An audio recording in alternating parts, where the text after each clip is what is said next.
What's up, friends? My name's Ron. Welcome to my channel.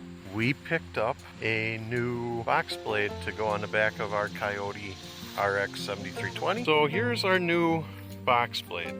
This is an 8-foot wide box blade.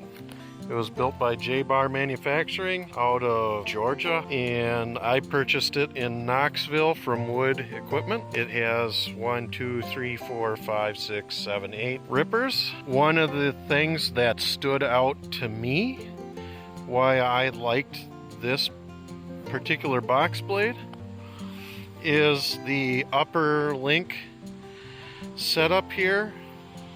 It's a very rigid mount compared to what you traditionally see on box blades.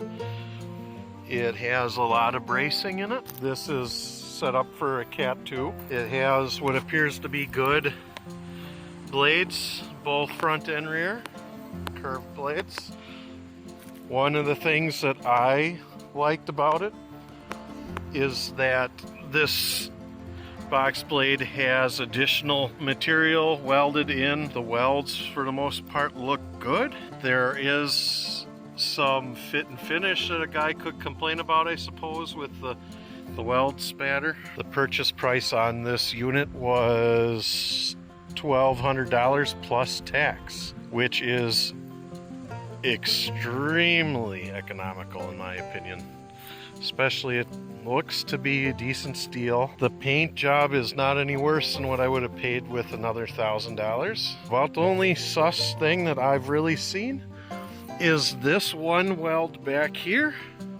And to be honest with you, it looks like it was a second weld to cover over maybe some undercutting. So the welds on either side of it are clean. I am not going to lose a lot of sleep over it. So my main reason for this purchase in the box blade is for winter. So what I'll do is I'll take the ripper shanks off and neutral out the blades, and I use it to pull snow. It works very well for that, I've found. That's the main selling point. Is we'll see how this goes. What I like and what I don't like, I'll post and talk about at some point down the line. But for now, this is an overview of the J Bar HD8 box blade.